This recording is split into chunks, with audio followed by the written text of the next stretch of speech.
everyone, this is Doug Farrick again, and today I'm very pleased to be speaking with Von Glitschka, a very well-known designer who hails out of Salem, Oregon, and we're pleased to be talking with you today. How are you today, Von? I'm doing pretty good. What I want to start off first, Von, was talking a little bit about how you sort of got involved in the design business, how that all began. I mean, were you artistic as a kid as well? Yeah, growing up, I would always, find an excuse to draw. My mom is artistic, so I was probably first and foremost influenced by her, and then as I continued to grow up, being influenced by the pop culture around me that I was exposed to that, was infused with art also played a big part as well. Oh, great. So, you obviously drew a lot in your teen years. Did you ever think about going into a career with design or fine art, or did that enter your mind at that time? In terms of fully understanding and comprehending kind of the design business, I actually didn't really give it that serious of a thought until actually when I started attending art school. The first time, however, that it kind of crossed my mind, even though I didn't fully understand it, in terms of the concept of making a living doing artwork, was kind of when I read a book about Norman Rockwell, and in it they had, it was like a portfolio book of all of his artwork, but it also showed the commercial applications of it. So that kind of gave me a hint that, yeah, somebody can make a living doing this. And then the first time it kind of touched my own life personally was when kids in school started paying me money to draw them something because they do it. Oh, that's very cool. Like one of the first times was a neighborhood kid down the street was a big Kiss fan, and so he paid me $5 to draw a picture of Peter Criss for him, the drummer of Kiss, and then other people as I grew up, would hire me to do other things. Like in middle school, when I was in middle school, was the time when Dungeons and Dragons was really big. So sure. all these nerdy kids would pay me money to take their lead figures home and basically paint them so they looked real. I'd bring them back, and back then I think I'd charge maybe $2 per figures, but I'd make $15 over a weekend, and I was like sitting pretty and had all this cash, and I could go and buy baseball cards, so it was cool. No, that was a lot of money back then. Nice. So you decided, where did you attend art school? I went to, it was the Burnley School of Art in Seattle, but it was actually, they had just sold out to the Art Institutes of America. So it was kind of, the time I went to art school, they were, the whole 2 years I was there, they were kind of transitioning from the old program into the new program. So I got a good mix of kind of both. How was it? Was this the first time that you were hanging out with people who had the same creative interests as you? Yeah, actually that was a unique aspect about it. Was growing up in a small town, and you tend to be Vaughn, he's the artist in our class, graduated. But then it's kind of, you move to the major leagues, and you're no longer kind of that special artist type. Everybody in your class is that special artist type, and that's right. But that was kind of cool, because I figured out that I wasn't the only strange person. That there's a lot of other weird people out there who kind of thought the way I did and liked to draw and like artwork. And so did you specialize in anything at the school? Well, that was one of my. By the time I graduated, kind of my biggest complaint with the school was they tried to kind of churn out a student that was a jack of all trades but master of none. And so his portfolio, they tried to shape it so that it would be a good sampling of all these different disciplines. But the thing is there was no real job out there that would demand you to be in, strictly designing advertising and then doing full-blown illustration and then doing design. Those are three distinct kind of, sections within the design business. So kind of what I did my last quarter of art school, the summer of '86, is I did the portfolio they wanted me to do just to get graduated, but then on the side I created a whole new portfolio that was geared more specifically towards what I wanted to do, and that was just strictly design, and then I put some illustrative samples in there, and it kind of paid off for me because when I graduated, even the teachers that reviewed the portfolio said, well, I like the fact it doesn't look like all the other portfolios, and that was kind of the reason why I did it. So it still took me 8 months to find a job, but it was a good learning experience. Yeah. Now, did you go on to work? Was it a corporation that you went on to work for? Was it a design studio? No. When I graduated, at that time there was, the economy was in a recession, so it was kind of hard. I must have gone on 40 interviews, but I never found a job. And the first job I actually got came about from one person I did interview with. He ended up calling me up and said, hey, there's this old screen print shop I used to work with years ago, and it looks like they need an artist. And I was getting down to about 30 days from when my loan payments were going to start coming due. And so I was presented with a job at this little tiny hole-in-the-wall screen print place, and so I took it. And that was the first job I had. And I worked there maybe about a year until I got kind of what I would consider my first real job in the industry, which was up in Seattle working for another larger sportswear company.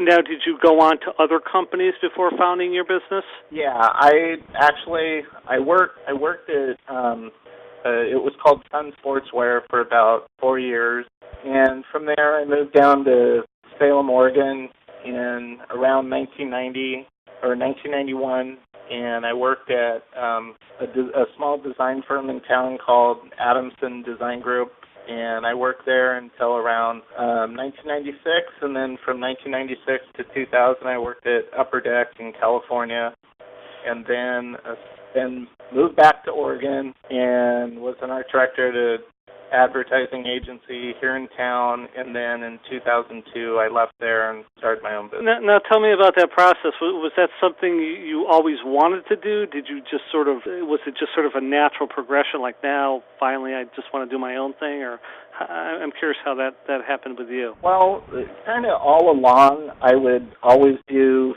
freelance on the side and my own projects on the side wherever I was working at. And as I did that more and more moving on, I did realize, I'd like to do this on my own sometime, but, I mean, to be frank with you, I was chicken. I didn't want to make that leap, I look at the fact I was married, I had a mortgage payment and 2 kids. Do I really want to not know if I'm going to have a paycheck every 2 weeks? It's scary. It really is. I've been through it, so I know.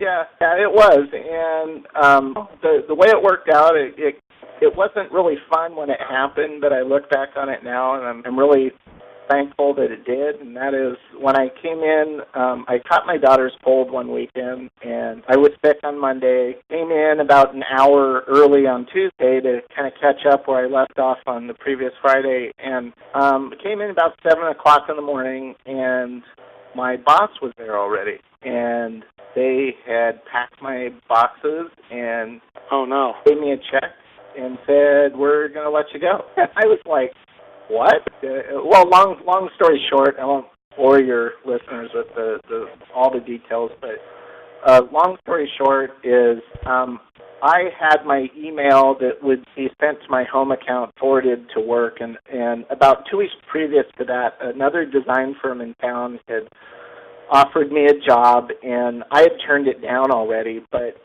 apparently he read the deleted email in my my program at work, and he wasn't happy with the fact that I even entertained the job opportunity, and so he decided to fire me. Can someone do that? I guess they can. Yeah, in Oregon, I came to find out, as time went on, that Oregon is an at-will state, so basically short of sexual discrimination and religion, they can pretty much fire you for anything they want. So. Yeah, I guess that's the same. I mean, when you're working with someone, it's a pretty much an at-will agreement from my understanding. And I think I don't know if it varies from state to state. Do you know if it does?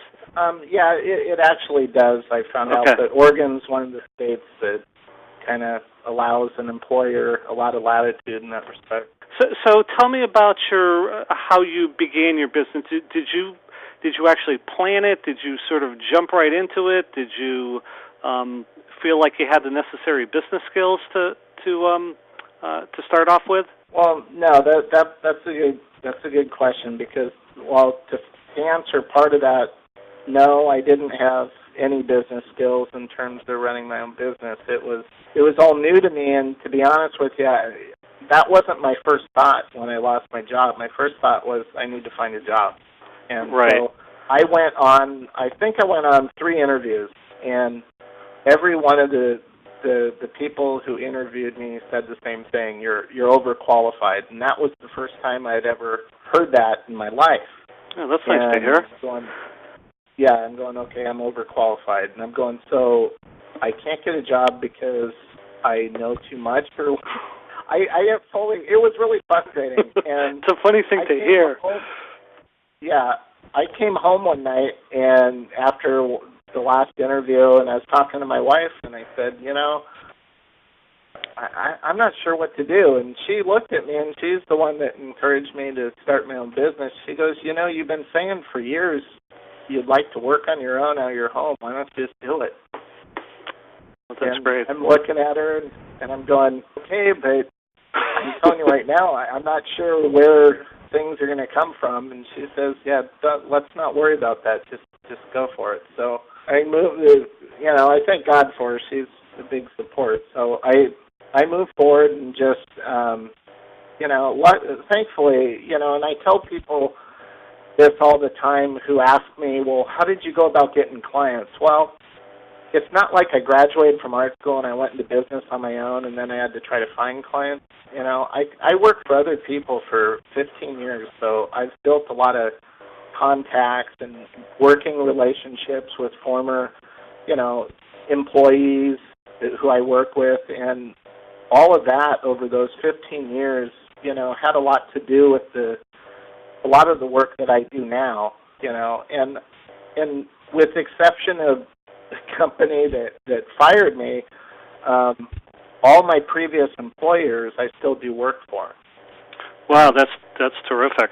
Yeah, so that's one thing I always tell people who want to go out on their own. I said, that's fine that you want to go out on your own, but now that you're working for somebody else, just make sure you do the best job you can, and you make, you leave on a positive note. Okay. And they're more than likely you're going to get work from them if they like your work and you do good work for them. Just because you're leaving, they might be a little bummed about that, but eventually they'll get over it and they'll still see you as an asset to their company. So. Yeah, that's a good point. Actually, that's an excellent point to really sort of maintain that networking, because some people, they might not be ready, obviously, after school just to jump into full-blown freelance business. But if you can maintain those that network and again those relationships, that'll help down the line. Yeah, and the other thing is when you get out of art school, usually the first place you work for is where you're going to end up making most of your mistakes.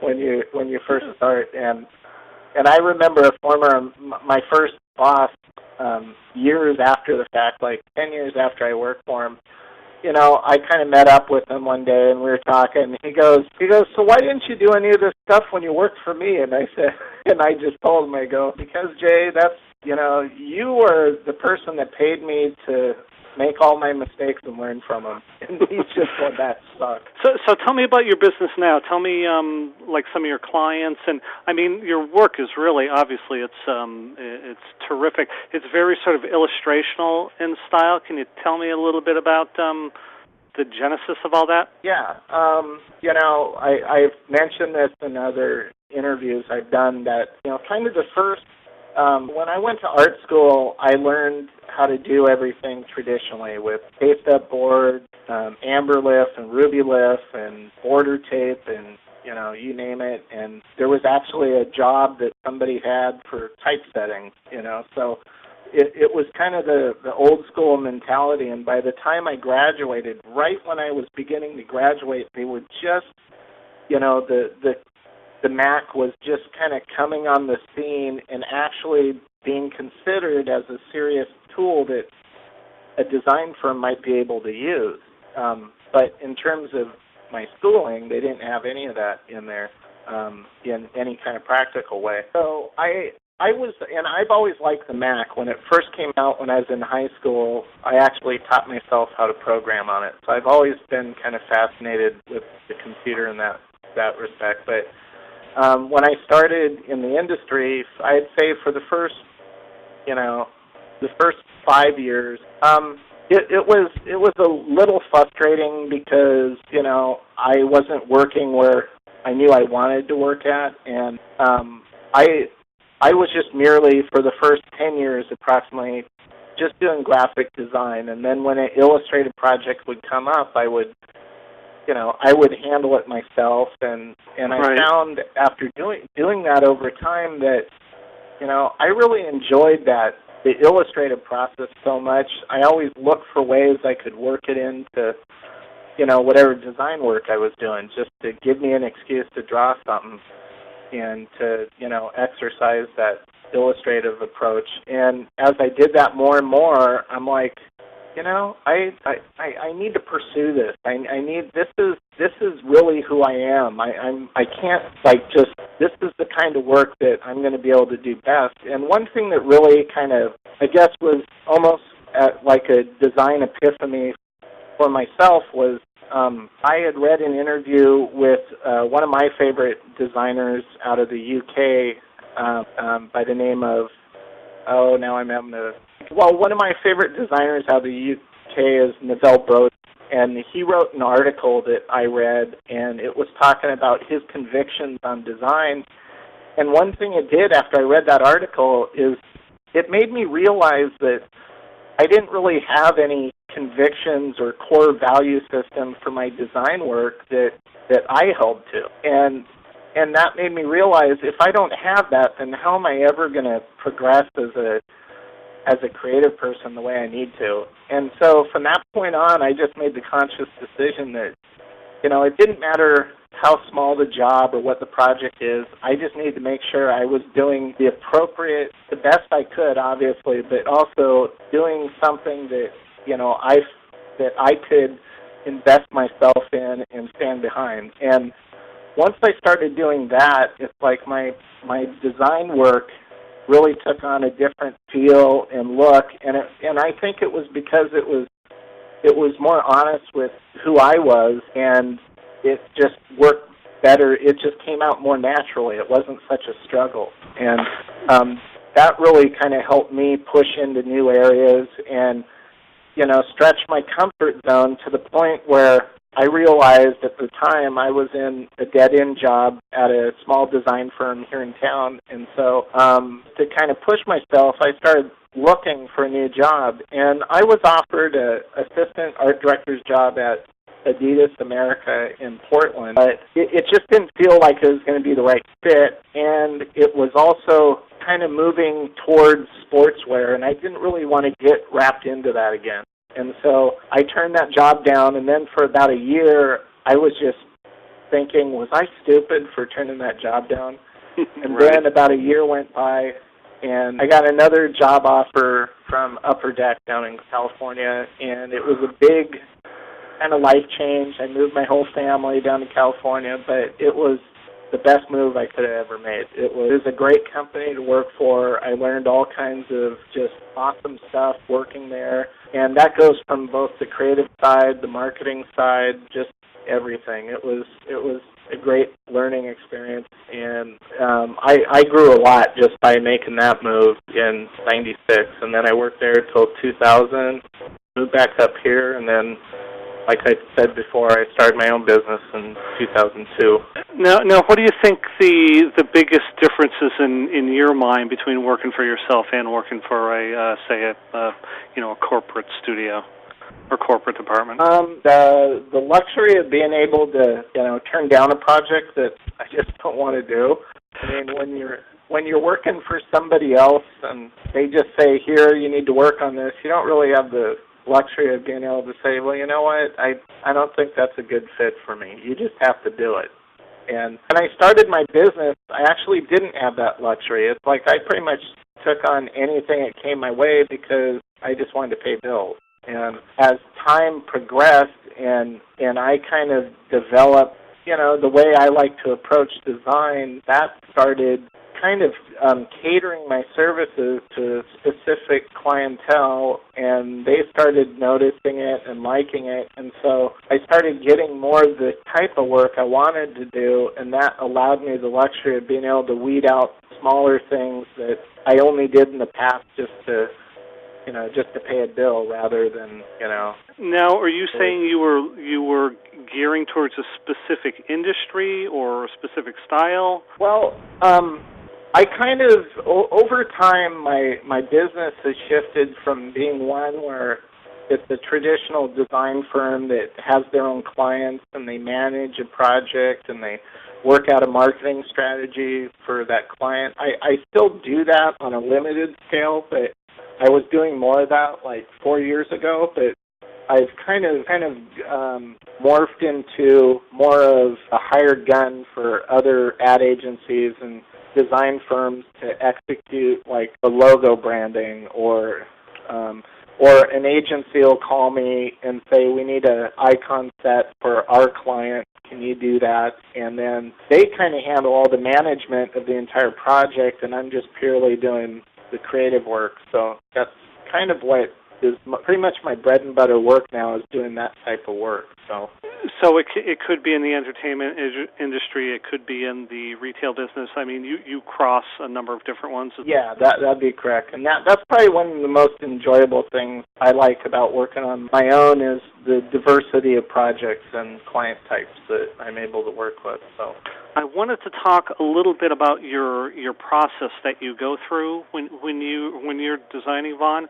Can you tell me a little bit about the way you start your idea generation process? Start by sketching, that sort of thing. How does that process work for you in particular? Yeah, I'm pretty methodical when it comes to my creative process. I tend to, it's not so much as a rigid rule type thing, but I do have a specific, for lack of a better terms, an outline that I follow. And I actually, because people tend to ask me this a lot, and for the sake of the teaching gigs that I have one day a week, I put together what's called Illustrative Designer creative process, and I have that available on illustrationclass.com that people can download. And what I'll do is I'll send you a PDF of it, or I'll send you the link actually, and then you can.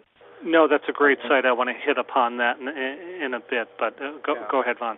But in terms with my own creative process, it's I wouldn't call it extremely unique. It's just, regardless if it's a purely illustrative project or a design project, I tend to follow the same methodology. In terms of, the first part is always communication, and that's the touching point between either my own client or the agency I'm working with, and making sure I gather more information than I actually need.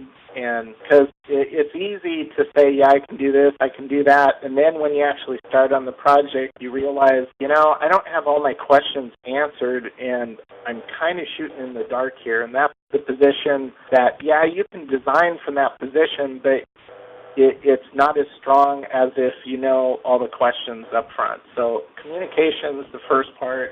Second part is obviously research, and some of these overlap each other, obviously. But, and I tell my students that, I ask them a question. I say, how many of you here know what a cat looks like? Well, they all raise their hand. They all know what a cat looks like. Sure. But how many people here could? So I ask them, how many people here can draw cats? And it's an illustration class, so they all keep their hand up. And I go, how many people here could draw a cat more accurately and more effectively, regardless of the style, if you had reference to look at? That's right. And they're like, some of them keep their hands up, some of them don't. Some of them don't know what to do. And I go, the point is, it doesn't matter how well you know something in a general way. It's always good to have scrap and reference, no matter what it is, because you're able to pick up on attributes. And this goes with your designing a logo of a dog, or what have you, to a full-blown illustration for an editorial piece. It's always good to have, some kind of reference that you're basing your stylistic approach on, even though it's not a realism piece. It still needs to pick up on true-to-life attributes that are evident within the real thing. So I think a lot of illustrators don't even do that. They just kind of draw. So anyway, I find a lot of artists kind of jump into something like that, and they wonder why it doesn't look quite right, and it's because they haven't really done their research. So research is a big part, and then obviously coming up with a creative concept or telling a story with your artwork, I think, is important. And then refinement. Not settling for the first, rough draft of whatever you've sketched out, but really refining it and dialing it in. And if you can, and sometimes deadlines don't allow for this luxury, but being able to set something aside and coming back to it an hour later or even a day later and just taking a new look at it, you almost always find something that you can improve upon. So I think, refining your art and, having fresh eyes towards it is really important. I wanted to hit on that point that you were talking about not settling for your first concept. Tell me a little bit about that, because I think that's a pretty important point. I mean, always you'll get a first couple ideas, but what about the 6th, 7th, 8th, 9th, 10th ideas? Yeah. Usually, what I like, if a client who's a non-design client, meaning somebody who doesn't really understand how design works, but they're a small business owner and they want a logo, they always tend to ask me, well, what's after they approve the quote, what's the first thing you're going to do? And I said, well, nothing. And they go, well, what do you mean nothing? I go, well, I like to just let it sit for a week and so that I can just be thinking. And they're looking at me like, I'm paying you to not do anything? I go, you already agreed to the price, so don't worry about it. You'll have it by the date I agreed to, but I like to let it slow boil. And then when my mind starts coming up with ideas and I'm afraid I'm going to lose those ideas unless I write them down, that's when I start thumbnailing. And I just thumbnail. I don't care if my first, though, it doesn't matter if I think the idea is kind of dumb. I still put it down, and it's just like opening the floodgate and just putting all my thoughts on paper. And that can be in the form of sketches. Maybe it's keywords, I think, that pertain to the subject matter or a concept. Oh, interesting. And just putting it all down. And then I try to do no less than like 5 or 6, try to be able to pull from all of that 5 or 6 really strong kind of ideas. And then from those 5 and 6, I tend to weed it down to picking 3 that I'm going to flesh out and present to the client. So I always have 2 or 3 kind of, waiting in the wings in case for some reason they don't like that. But if I've done my upfront communication and gathering of information correctly, then even my thumbnails should be kind of on target with what the client's needs are. I shouldn't be doing anything inappropriate. So it kind of, all of it kind of ties together. So you don't, and like you said, in general, I think it's a bad idea to settle on your first concept that comes out of the gate. But I'd be a hypocrite if I said I'd never done that before, because I have sometimes. It does happen, and actually when it happens, it's probably pretty good, because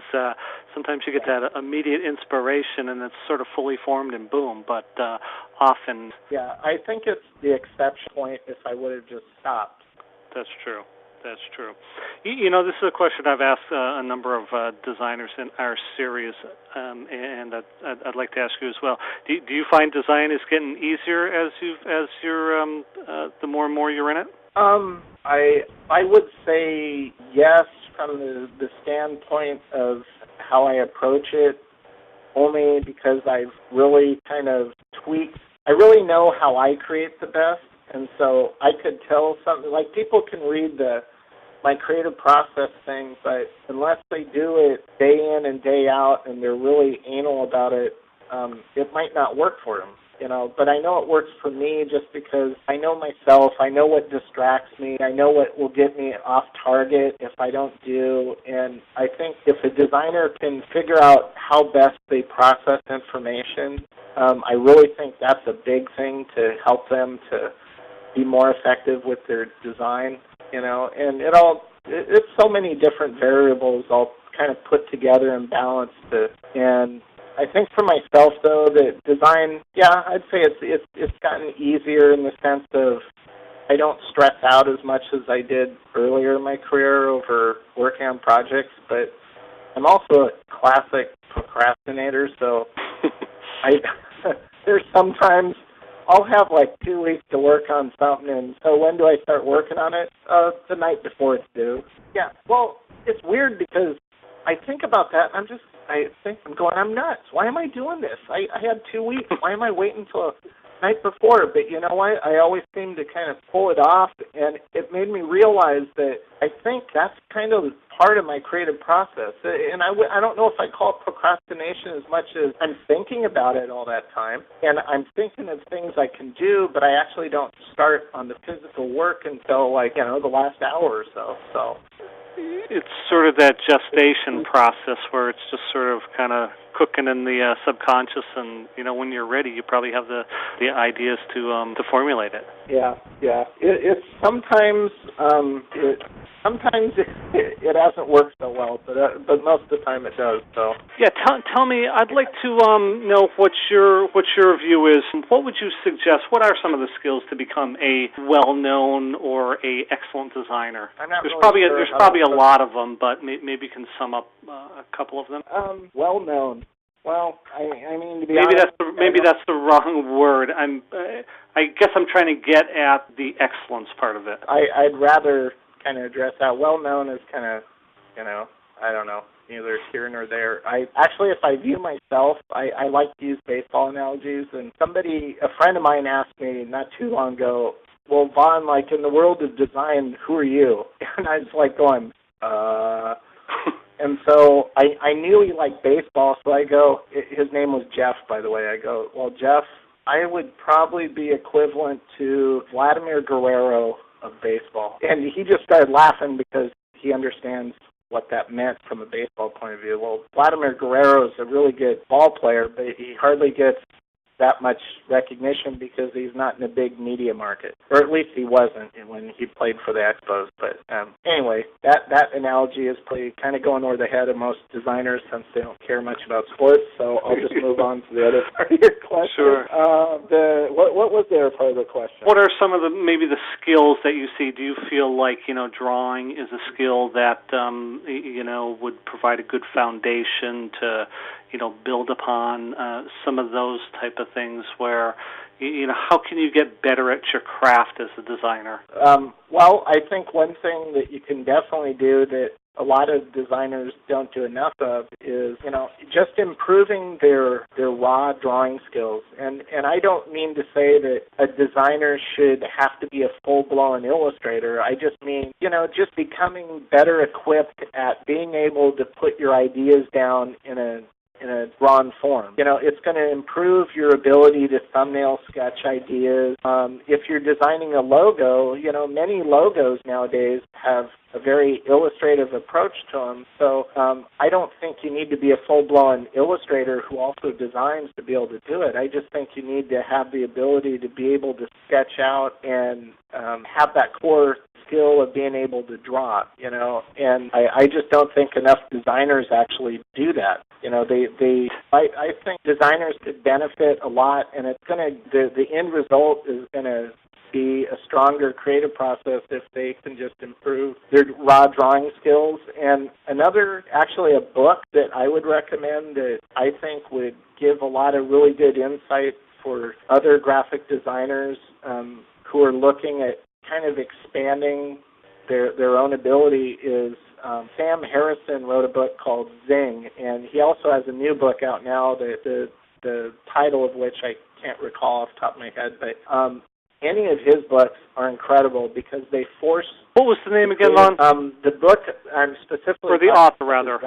Sam Harrison. Okay. And the book that I'm kind of referring to is Zing, and he really does a good job of kind of pinpointing areas in a creative process or just general areas that interest creative people, and then making you think about those in a different way or approach those topics from a different perspective, and it helps you to, it's like doing conceptual exercises almost for your mind, and it's really good because it makes you think in ways you haven't thought about creative things, and it gives you new insights on how to approach things. And I think anytime a creative person can approach a project and kind of come at it from a non-literal point of view, it's always going to help them in terms of coming up with a clever and a unique way to, pull something off. No, that's a good point because I think ultimately,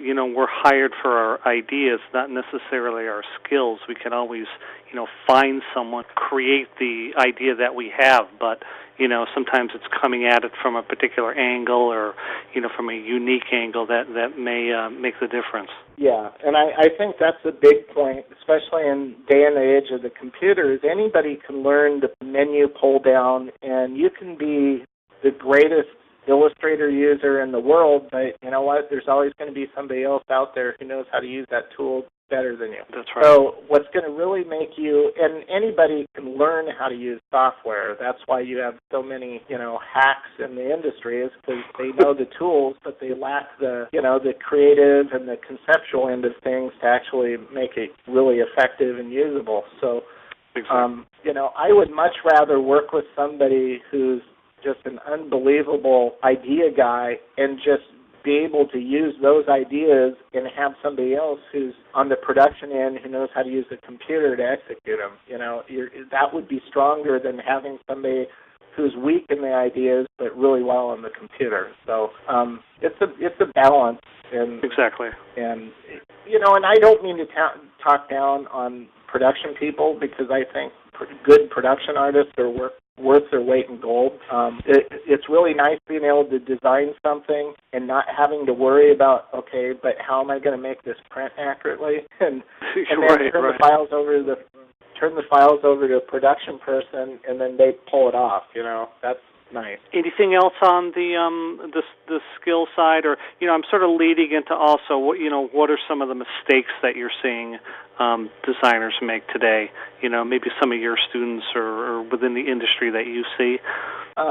My students are perfect, so they never make mistakes. They've got the teacher, so they don't have to worry. But I'm talking about all the other. The biggest thing, I'll just speak from the standpoint of my students because I think it applies to a lot of creative people, is that they tend to run and jump on the computer, and it's almost like they're trying to find their design rather than. And so one thing I've done it's a digital illustration class, but the first half of the class we're not even in front of a computer. We're just in a regular room, and I have them do drawing exercises each week because I want them, and I always tell them, before you start on your assignment, I need to see sketches of your ideas and approve those first. And I know they hate it, but it's that's the way it has to be. I don't, I could care less that we have computers. I love computers. I think computers are awesome, but it's important to really work through your ideas and have your idea really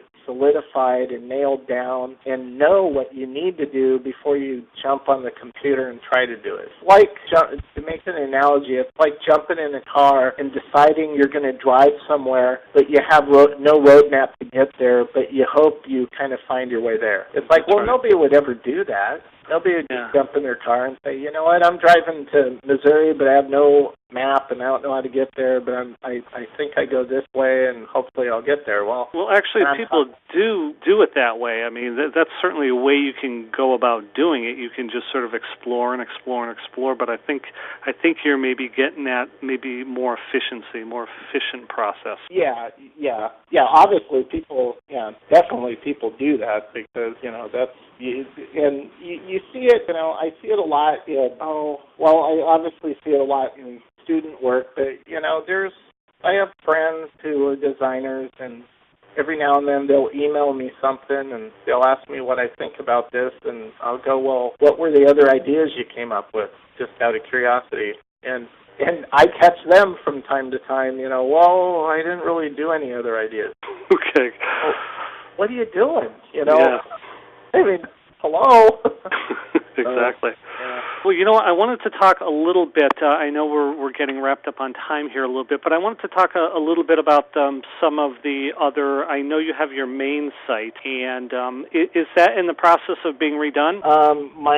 My design site, which is on glitschka.com. Yeah, can you spell that, please? VONGLITSCHSCHKA.com. Okay. I can't remember how my own name is. Well, that's the reason I had you spell it so. No, but if people go to glitschka.com, from that domain, they can get access to anything of mine online. Now, you have a couple other sites as well. I know you have a blog and you have your Illustrator class. Yeah, I have an art blog, and actually, at this point, if people really want to see kind of what I work on day in, day out, that's where I'm posting most of it at this point. And actually, it's made me rethink what I want to do with my design site, because I've kind of really enjoyed how WordPress works, and so I might even design my final design site to work kind of that way, where it's easy to update and post content to. No, it's a great site. I think there's a ton of good information on that, and I mean, I love the imagery on it, and it's just a bunch of cool stuff. So, and that's actually illustrationclass.com. So please check that out. And you also have another one called Art Backwash. Yeah, great title, by the way. Oh, thanks. That goes back to art school. Me and my roommate in art school. Some janitor left all this stuff out in the hallway of the dorms we were living in, and we took it and built a sculpture, and that's what we called it, Art Backwash. So, yeah, that's a whole other topic I could get on sometime, because there's all these rules to Art Backwash, which one of them was, one form of Art Backwash is creative littering. And what that means is, let's say you're walking down the street and there's some air vent sticking out of the side of a building. Well, instead of, I never litter, by the way, but instead of littering by throwing on the ground, you litter by throwing up into something like that so nobody would ever see it. So that was a form of Art Backwash. It was just kind of stupid stuff we did in art school. I wanted to kind of wrap up here, Vaughn, and just ask you if you have any final words of advice for people in the business or wanting to get in the business. Yeah, well, I would encourage those who are getting into business just to really, even though you may start off on a entry-level job position somewhere, it doesn't matter. Just stick with it. Do the best job you can, and kind of treat every project that comes in as a potential portfolio piece, and really make it a habit of developing your creative process so that as you grow as a designer, you're obviously going to get better over time. We all do, regardless if we have a refined process or not. But just know that if you do develop a good creative process and work habit, that's going to just help you to grow even faster, and keep pursuing your passion for art, even if it's your own personal projects. and those tend to open doors, I've found. So great. Well, those are good words to ponder. And again, Vaughn, I just want to thank you very much for your time, and I appreciate all your insight on the design world and the design process. Well, thank you. I appreciate you allowing me just to air some of my insight. Perfect. Great. Thanks, Vaughn. Talk to you soon.